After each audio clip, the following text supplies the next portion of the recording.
오늘 아침 뉴스 연구소. 오늘 아침 뉴스의 맥을 짚어드리는 시간 뉴스연구소, 오늘도 두 분의 연구위원 함께합니다. CBS 조태인 기자, 뉴스톱 김준일 수석 에디터, 어서 오십시오. 안녕하세요. 예, 첫 뉴스 날씨로 가야죠. 네, 한파 이은 폭설. 어제 정말 너무 추웠는데 오늘은 눈까지 더해졌어요. 네, 어제 늦은 밤부터 지금도 이제 중부 지역을 중심으로 많은 눈이 내리고 있는데요. 서울 지역은 새벽 3시 20분부터 대설주의보가 발효됐습니다. 네. 지금 예상 젖설량은 서울을 포함한 중부 지방은 2에서 7cm 예상되고요. 인천과 경기 서해안, 충남 서해안은 10cm 이상 눈이 쌓일 수 있다는 전망이 나옵니다.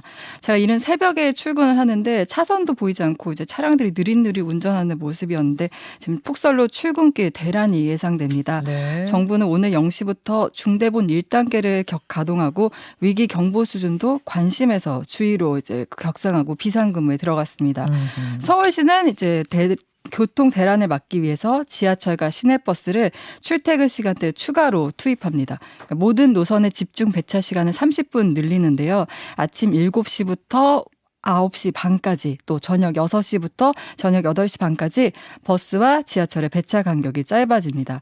그리고 코레에도 출퇴근 시간대 전동열차를 추가로 배치하기로 했습니다. 1호선, 3호선, 경의중앙선 등 6개 노선에서 모두 15회 정도 열차가 더 운행됩니다. 네. 이번 눈이 그치고 난 뒤 금요일과 주말 사이에는 서울이 다시 영하 12도로 떨어지는 등 다시 강력한 한파가 찾아오겠습니다. 네. 김준일 에디터. 예. 사건 사고도 많았어요. 예, 일단 어제 이제 사망 사고가 잇따랐는데요. 이제 충북 진천구는 광해면에서는 80대 여성분이 주차장에서 이제 사망을 했습니다. 네. 그래서 지금 질병관리청에서 동절기 이제 한랭 질환 응급실 감시 체계 운영 결과에 따르면은 12월 지난해, 그러니까 12월이죠. 1일부터 이제 23일, 올해 23일까지 272명의 한랭 질환자가 신고가 됐는데 이 중에서 사망자만 10명이라고 합니다. 그러니까 지금 이게 속출하고 있는데 이게 주로 이제 노인분들이세요. 네. 이게 이제 보통 이제 혈관 질환, 뇌혈관이 이제 이럴 때 터진다든지 아니면은 갑자기 저체온증이 온다든지 그러기 때문에 집안에 있는 게 좋은데 가급적이면 집이, 아까 전에 김현정 앵커가 얘기했듯이 집이 더 추운 분들도 계시잖아요. 그렇죠. 이런 분들을 위해서 정부 당국이 조금 대책을 내놔야 될 것 같고, 지금 저도 한 2분 전에 지금 스튜디오에 도착했어요. 지각하실 뻔했어요. 지각할 뻔했습니다. 눈이 지금 여기 서부 쪽이잖아요. 여기 네. 목동이. 예. 근데 서울 서부에도 지금 눈이 많이 내리고 있거든요. 교통이 지금 심각하다는 얘기죠. 예, 교통량이. 꽤 이제 그러니까 눈이 계속 제설이 되고 있음에도 불구하고 눈 내리는 속도가 좀 있어가지고 네. 오늘 좀 교통대란에 주의하셔야 될 것 같고, 이게 눈이 그냥 눈이 아니라 약간 잘 쌓이는 눈이에요. 그러니까 쌀래기 같은 눈이 아니라 조금 뭐라고 했다면 폭신폭신한 눈? 그러다 보니까 이게 조금 오늘 상당히 미끄러울 것 같아요. 그래요. 조심하셔야겠고, 이런 한파에 난방이 빠질 수 없는데 지금 난방비 이 폭등 논란이 상당합니다. 이 이야기는 잠시 후에 국민의힘 주호영 원내대표하고도 좀 해보고 또 2부에 전문가 연결해서 자세하게 들여다보겠습니다. 두 번째 이슈로 가죠. 나경원 용감하게 내려놓겠다. 예, 나경원 전 의원 결국 불출마를 택했습니다. 네, 어제 오전 11시 기자회견 예정이었는데 한 9시 45분부터 불출마 기사가 뜨기 시작했습니다. 네. 나 전 의원은 어제 당일까지도 계속 고민을 했다고요. 불출마 선언문과 출마 선언문을 놓고 이제 끝까지 고민하다가 결국 불출마를 택했습니다. 그럼 출마 선언문, 불출마 선언문 두 개 다 써놨다는 얘기죠. 네네, 두 개 다 준비를 해놨다고 합니다. 끝까지 고민했고 네. 그 전날 한 4시간 측근들과 회의를 했죠. 했는데 네. 거기서도 결론 안 났고. 네, 거기서도 막판에 내가 결정하겠다라고 했는데 결국 어제 불출마를 선택한 겁니다. 예. 나 전 의원이 밝힌 불출마 명분은 화합과 단결이었습니다. 나 전 의원은 자신의 출마가 분열의 프레임으로 작동하고 있다면서 포기 의사를 밝혔는데요. 이제 그러면서 솔로몬 재판에서 진짜 엄마의 심정으로 그만두기를 결정했다, 이렇게 밝혔습니다. 그래서 이 말을 놓고 이제 솔로몬은 누구냐, 가짜 엄마는 누구냐, 아이는 누구냐, 이런 해석을 낳고 있습니다. 네, 나 전 의원 또 정당은 곧 자유민주주의 정치의 뿌리다, 포용과 존중을 절대 포기하지 말라고 했는데 이 발언도 좀 의미심장합니다. 그렇죠. 윤석열 대통령에게 하는 당부일 수도 있고요. 또 또 나전 의원의 십자포화를 가했던 윤핵관이나 초선 의원을 겨냥한 것으로 보입니다. 어제 이제 질의응답 시간에 네. 초선 의원들이 성명을 통해 자신을 비판한 것에 대해 어떻게 생각하냐 하니까 초선들의 처지는 이해한다고도 했습니다. 초선들의 처지는 네, 이해한다. 아마 이건 무슨 말로 들려요? 공천을 염두에 둔 거 아니냐 뭐 이렇게 해석이 됩니다. 네. 음. 하지만 이제 나전 의원은 영원한 당원이라는 점도 이제 계속 언급을 했거든요. 나전 의원이 어제 불출마 선언 후 SNS에 그 윤석열 대통령 대선 후보 시절에 자신이 지지 연설을 했던 영상을 올렸어요. 네. 뭐 이른바 반윤 프레임이 씌워져 있는 상황에서 자신은 늘 당을 위해 이제 일해왔다. 그리고 윤 대통령의 성공을 기원한다. 이런 점을 또 다시 강조한 거 아닌가 싶습니다. SNS에 네네. 저도 봤거든요. 근데 여러 가지 연설들 중에서도 거기에 올린 연설은 정말 약간 피를 토하듯이 하는 연설 있잖아요. 뽑아달라는 그 하소연, 네네. 그 군중을 향한 호소, 그걸 같이 올렸더라고요. 자, 어제 하루 아주 긴박하게 돌아갔습니다. 김준일 에디터는 어떤 점들 주목하셨어요? 이게 나경원 전 의원이 이제 출마를 고심할 때도 앞으로 행보가 이게 반윤도 아니고 그리고 친윤도 아니고 이 줄타기가 굉장히 중요하다라고 전에 말씀도 드렸는데 마지막 이 불출마 선언문에서도 이 고심, 이 줄타기가 보여요. 그러니까 어떤 부분들? 아니 그러니까 예를 들면 솔로몬 재판 재판. 얘기는 솔로몬의 심판 이거를 얘기를 하는데 네. 본인이 진짜 엄마면은 가짜 엄마는 뭐 윤핵관이거나 뭐 김기현 의원일 수도 있고 장제원 의원일 수도 있고 해석의 여지를 남겨놓은 거는 이건 뒤끝이 있는 거죠. 그러니까, 그러니까 아이가 찢어져도 좋다는 생각을 하는 그 엄마는 도대체 누구냐? 그게 그러면 뭐 윤핵관이냐, 뭐 대통령이냐, 뭐 상대 후보냐 여러 가지 해석의 여지를 남겼다는 거예요. 그렇죠. 그리고 무질서한 자유 뭐 이런 것들을 얘기를 했는데 당이 그러니까 하나의 목소리만 내는 이런 자유를 억압하는 것에 대해서 상당히 이제 불만을 표시했다라고 볼 수가 있습니다. 질서정연한 무기력보다 무질서한 생명력이 필요하다. 네, 무질서한 생명력이네요. 요거 다 준비한 발언이잖아요, 분명히. 예, 그러니까요. 예. 그러니까 당이 지금 질서정연하게 지금 가고 뭐 있지만은 이게 윤심 하나로 되냐 이렇게 해서 이것도 비판적인데 또 대통령에 대해서는 또 자기가 지지 영상한 것도 SNS에 올리고 여기 끝까지 줄타기를 했다라는 거는 중진으로서 이제 본인의 입지가 상당히 좁아졌다라는 걸 본인도 알고 있지만은 이거에 또 여러 가지 가능성을 열어놓기 위해 애를 썼다 상당히 뭐 이렇게 보여요. 그래서 뭐 약간의 동정 여론 뭐 이런 것도 좀 있는 것 같고 하지만 중진으로서는 상당히 입지가 좁아졌다라고 볼 수 있을 것 같습니다. 제일 궁금한 건 그래서 나경원 의원은 이렇게 드랍을 했습니다. 포기했습니다. 그러면 그 표심 한 15% 정도 보거든요.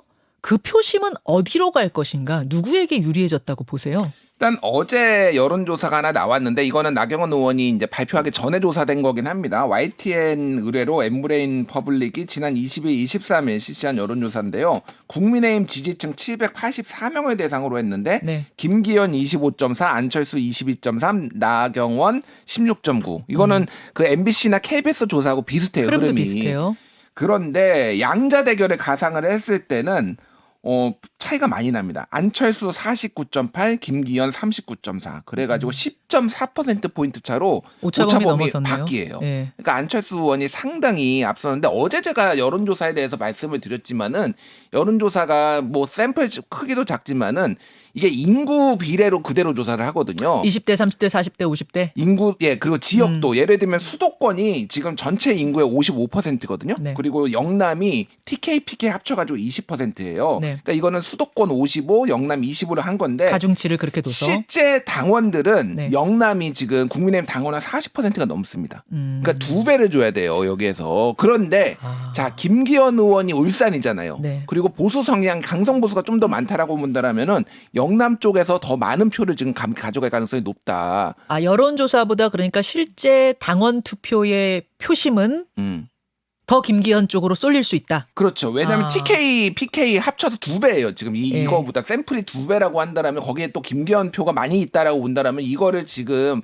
마냥 유리하다고 볼 수가 있느냐라고 이제 해석들이 좀 여러 가지 나오고 있어요. 여론조사 방식과 실제 당심이 다를 수 있다는 얘기군요. 당심이 다를 수 있고 그래서 지금 안철수 의원, 김기현 의원이 각자 자신 유리한 대로 안철수 의원은 봐라 지금 내가 오차범위 밖으로 이기지 않느냐. 여론조사 봐라 양자대결은. 안철수 의원은. 그러니까 김기현 의원은 당심은 다르다. 뭐 이렇게 얘기를 하고 있는데 지금 관건이 이제 또 이제 우리가 주목해야 될 거. 네. 나경원이 가니 유승민이 왔다. 유승민 변수가 지금 남았거든요. 네. 유승민 의원이 마지막으로 인터뷰, 그러니까 마지막으로 발언한 게 언젠가 보니까 1월 11일이에요. 그 이후로는 어떤 발언도 없습니다. 유승민 의원 어떻게 하는 거예요? 모르죠. 직접 좀 물어봐주셨으면 좋겠는데 어쨌든 지금 스포트라이트가 유승민 의원한테 가고 있고 2월 2일, 3일이 등록이니까 그 전에 아마 다음 주 중에는 결정을 해야 될 것 같은데 유승민이 나오는 게 유리하냐 불리하냐 이것도 해석이 달라요. 예를 들면은 유승민이 나옴으로 인해서 안철수 표를 갉아먹어서 김기현 후보가 결선 투표 안 가고 한 번에 1위 할 수도 있다. 이런 해석도 나오는데 오히려 유승민 의원 표는 단단하다라는 거예요. 그래서 유승민이 안 나오면은 아예 투표장에 안 나올 사람들인데 유승민이 나옴으로 인해서 투표장에 나오니까 분모가 커져가지고 김기현 의원이 1차에서 그러니까 결선 투표를 갈 수밖에 없다. 1차의 과반을 못 넘어서. 50%를 달성해야 1차에 끝내는데 분수의 분모 자체가 커져버리면 50%가 더 어려워진다. 유승민 지지자들이 적극적으로 만약에 출마를 안 해버리면은 아예 다 분모에서 빠져버릴 가능성. 빠져버리죠. 그런데 나와서 결선 투표에 가면은 안철수에 더 많이 갈 가능성. 그게 상대적으로 이제 안철수 지지 성향이 더 강하니까 뭐 이런 해석들이 그렇군요. 다 있으니까 이거 큰 변수가 될 가능성이 변수가 상당히 되네요. 있다. 그러니까 유승민 전 의원이 지금 뭐 여론조사에 보면 사실 한 자릿수 나오는 데도 꽤 8% 많거든요. 안팎 예, 그러니까 정도예요. 그게 큰 차지는 아닌데 당신만 했을 때는 하지만 여러 가지로 나비 효과를 가져올 수 있는 변수다. 그래요. 요 이야기는 오늘 월간 유인태 준비되어 있거든요. 거기서 조금 더 해보도록 하고 조태임 기자. 네. 이재명 대표는 어제 철험회 의원들 한 10여 명하고 오찬을 가졌죠. 네, 철험회 의원들은 이제 민주당 내에서 검찰 개혁을 앞장서온 의원들인데 이제 28일 검찰 출석을 앞두고 뭐 대응 방안을 논의하는 거 아니냐 이런 추측들이 나왔는데요. 어제 자리에서는 이 대표 뭐 수사 관련해서 별다른 얘기는 나오지 않았다. 근데 다만 야당에 대한 탄압이나 이런 것에 대해서는 민주당이 강력하게 좀 대응해야 된다 이런 공감대는 이뤘다고 합니다.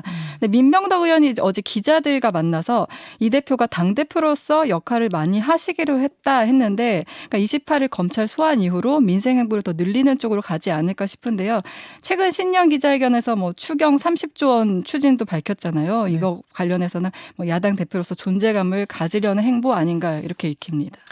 자, 그 민병덕 의원이 얘기한 당대표로서의 역할을 많이 하시기로 했다. 이 이야기는 민생 이슈에 전념하겠다. 더 이제 무게를 두겠다라는 의미이기도 하고 또 검찰의 수사 상황이 어떻게 되든 당대표직 내려놓는 일은 없을 네, 거다라는 네. 또 그런 의미로도 해석되는 거죠, 네, 조 맞습니다. 기자. 그런 해석도 가능합니다. 지금 상황에서 지금 뭐 비명계 의원들 중심으로 또 모임이 활발하게 이뤄지는 상황에서 이 대표 자리가 위태하다는 위협이 있거든요. 당원 80조 논란도 있고. 네, 그렇습니다. 그렇지만 뭐 지금 이 당대표로서 역할을 많이 하겠다 이 의미에는 뭐 당대표로서 계속 자리를 유지하겠다 이런 의미도 담겨 있습니다. 그렇죠.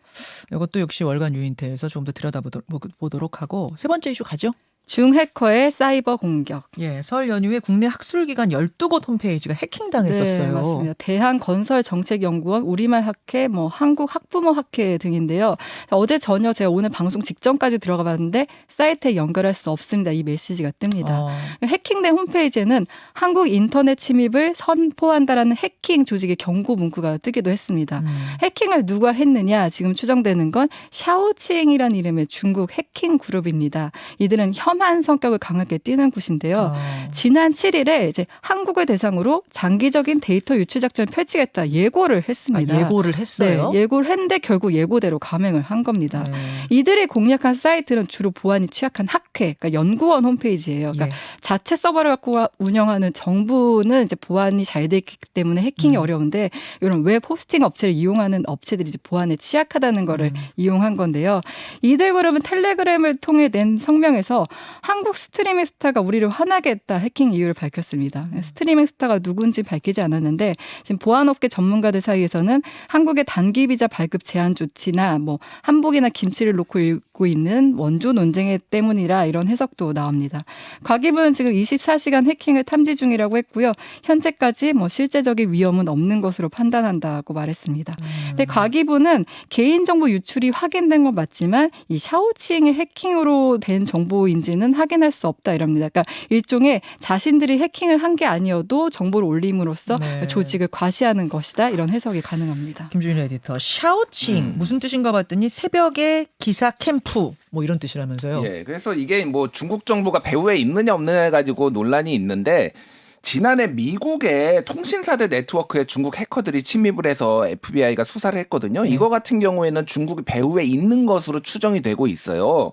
또 지난해 10월에 당대회를 앞두고 당원 명부 같은 게 해킹이 됐는데 이거는 정부가 배후에 없다. 뭐 그래서 어쨌든 여러 해커들이 지금 활동을 하고 있는데 중요한 거는 이게 한국에 대한 보복성이라는 거는 분명해 보입니다. 왜냐면 돈을 노린 거면은 은행이나 이런 기업들을 해킹해지 이런 데 안 하거든요. 그렇죠. 그러니까 이거는 한국에 대한 반한 감정이 상당히 중국에 있고 그게 배후 중국의 그러니까 정부가 배후에 있든 없든 상당히 이게 갈등이 장기화될 네. 가능성, 공격이 지속화될 가능성은 이제 상당히 배제할 수 없다 이렇게 봐야 될 것 같습니다. 주의 깊게 봐야겠네요. 두 분 수고하셨습니다. 감사합니다. 김현정의 뉴스쇼는 시청자 여러분의 참여를 기다립니다. 구독과 좋아요, 댓글 잊지 않으셨죠? 알림 설정을 해두시면 평일 아침 7시 20분 실시간 라이브도 참여하실 수 있습니다.